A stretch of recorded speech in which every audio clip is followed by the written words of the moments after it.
Alexander Bolonkin was a decorated Soviet rocket scientist, a tortured prisoner of the Gulag, and an independent futurist who filed a formal U.S. patent to download the human soul. These three identities seem to contradict one another so deeply that they shouldn't belong to the same person. But Bolonkin was a pure systems analyst. Whether the system in question was the airflow over a wing, the structure of a totalitarian state, or the biological reality of death, his approach never changed. Analyze the constraints, identify the inefficiencies, and engineer an optimal solution. In the 1960s, that mindset propelled him to the top of the Soviet scientific elite. He held advanced degrees in aerospace engineering and applied mathematics, eventually running the aerodynamics group for the colossal Antonov transport planes. He then moved to the prestigious Glushko Rocketry Design Bureau. Here, he worked at the core of the Soviet nuclear program, ensuring the reliability of the strategic missile engines that underpinned the USSR's superpower status. He had mastered the physical systems of gravity and combustion, but he was about to turn that same analytical power against the state itself. Bolonkin identified Soviet state censorship as a critical inefficiency in the exchange of human knowledge. He engineered a bypass using Samizdat, a decentralized hand-to-hand network designed to distribute the forbidden works of dissidents like Andrei Sakharov and Alexander Solzhenitsyn. Grave. The state viewed this intellectual hack as a crime. In 1972, the KGB arrested Bolonkin and transferred him to Lefortovo prison for months of psychological pressure and interrogation. For the next 15 years, he was subjected to the ultimate physical constraints: grueling forced labor in Mordovian camps, repeated trials on fabricated charges, and isolation in the Siberian wilderness. But the Gulag couldn't stop his optimization mindset. Bolonkin used his training to teach cryptography to fellow prisoners, allowing them to coordinate synchronous hunger strikes across separate camps to protest their treatment. Confinement didn't break him. It proved that his analytical mind could impose rational order on even a chaotic and hostile environment. Bolonkin was finally released in 1987 and emigrated to the United States as a political refugee.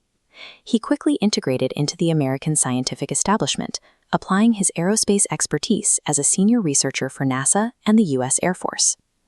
However, he soon encountered new constraints.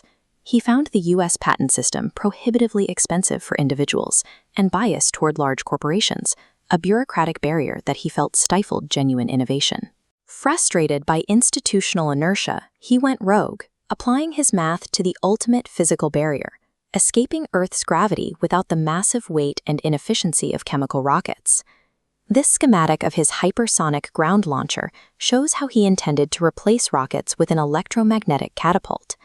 By using specialized switches to recapture and reuse magnetic energy along the track, he calculated he could achieve 90% theoretical efficiency. These weren't speculative sketches. They were equation-heavy blueprints meant to render the entire global rocket industry obsolete. His work eventually pushed past aerodynamics into femtotechnology. He theorized that if we could manipulate the protons and neutrons inside an atomic nucleus, we could engineer entirely new forms of matter. His solution was to arrange nucleons into a highly ordered linear needle, bound by the strong nuclear force, while electrostatic repulsion maintained tension. He called this AB matter. He calculated it to be super transparent, frictionless, with a tensile strength millions of times greater than any known material. With matter and spaceflight optimized, Bolonkin targeted the final system: biological death. He viewed the human soul as nothing more than a complex dataset stored in the brain.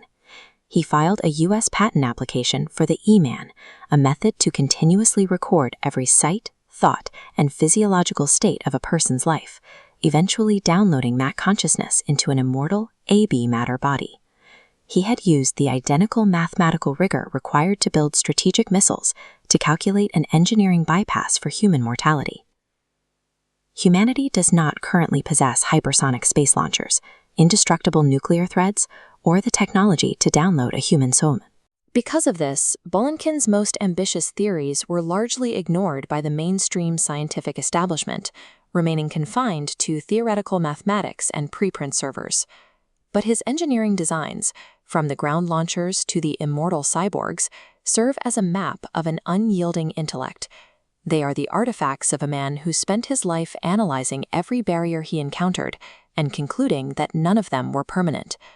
The Soviet Gulag was built to crush individual agency and enforce absolute limitations. For Bolonkin, 15 years of horrific confinement acted as a psychological catalyst. The state tried to break him with physical walls.